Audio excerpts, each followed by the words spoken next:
So this is 10 videos, 10-minute videos, 10, 10, 10. So I'm here to glorify Jesus and to tell my testimony about all this stuff and how my affliction led me to Jesus, how I was a drug addict. I had my kids, became a drug addict, abandoned my kids, just a bunch of stuff. But God restored and he redeemed. But I think that like I'm at this point where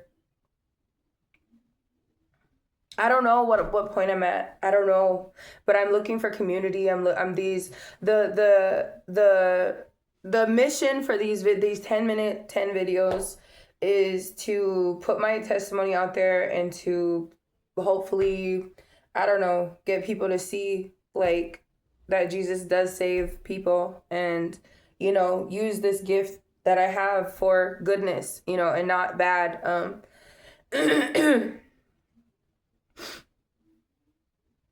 So yeah, it's a miracle that I'm even here today.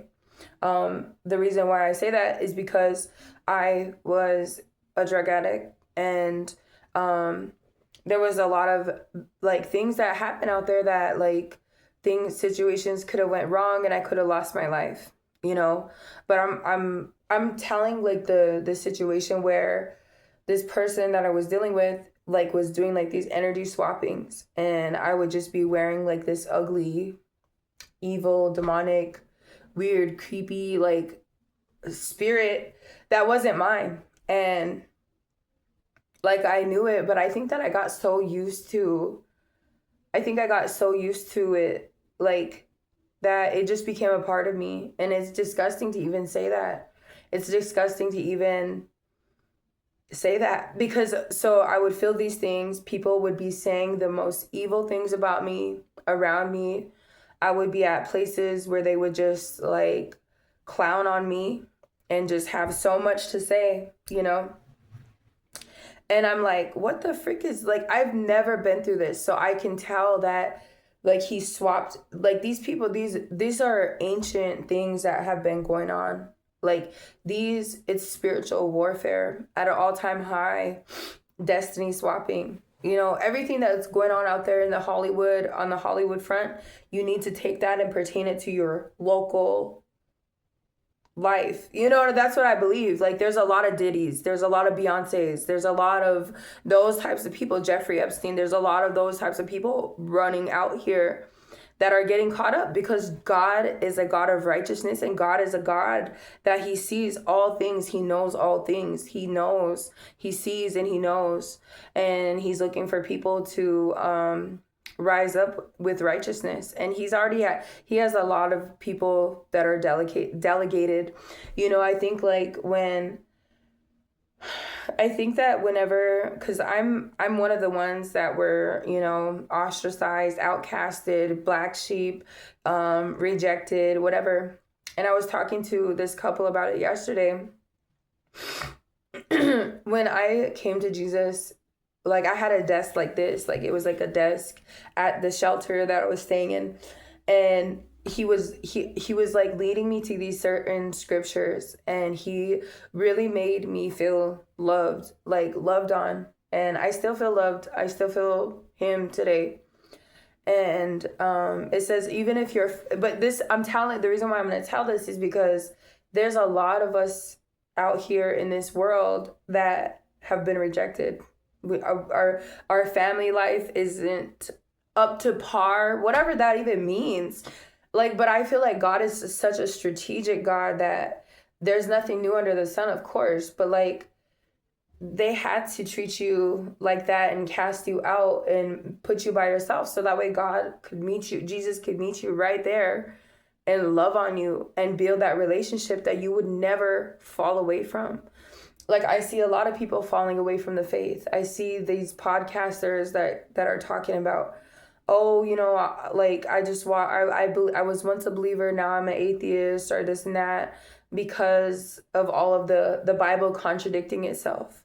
Yes, I feel the same way, but at the same time, like you have to apply your understanding. And even in this time, like What? Even in this time, I feel like there's so much atmospheric stuff going on that it's hard to it's hard to I don't know, it's even hard to pray sometimes, like, but you have to battle and you have to overcome, because like I said, if you don't even I don't know, man.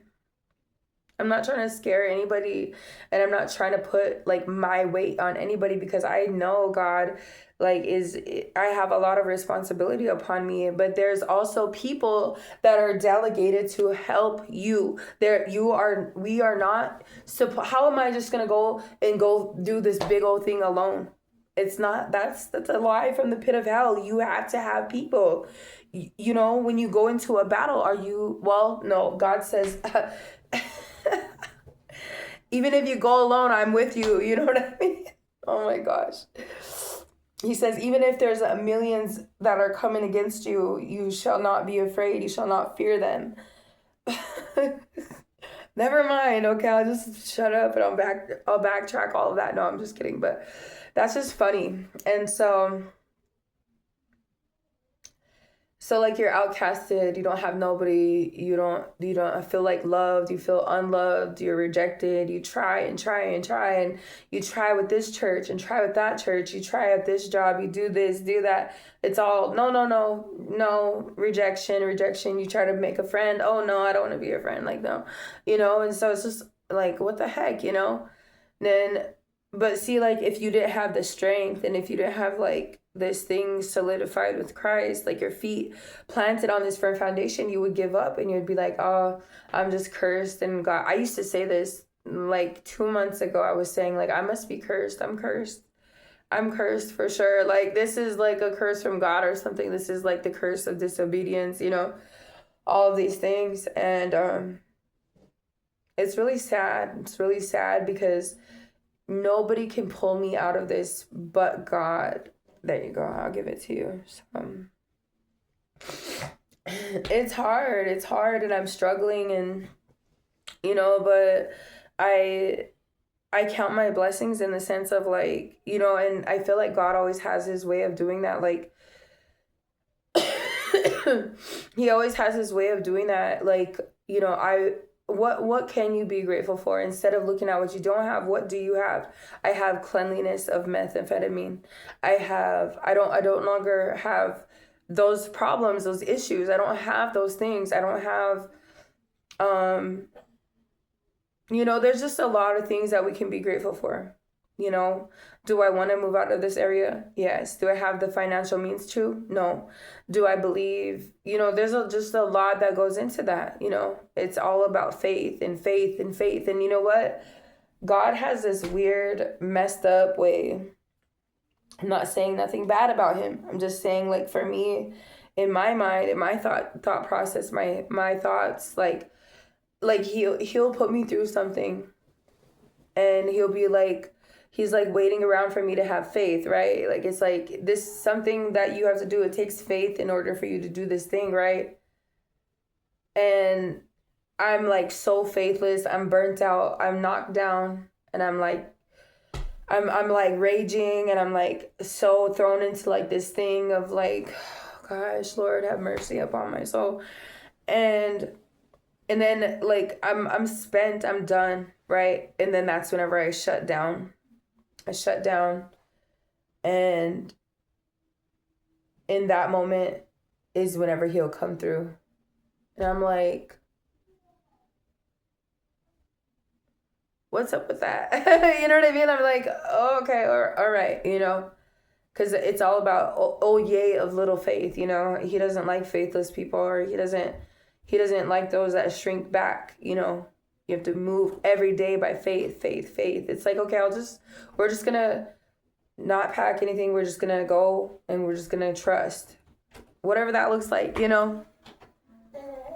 So anyway, that's the 10 minutes right there. Bye, guys.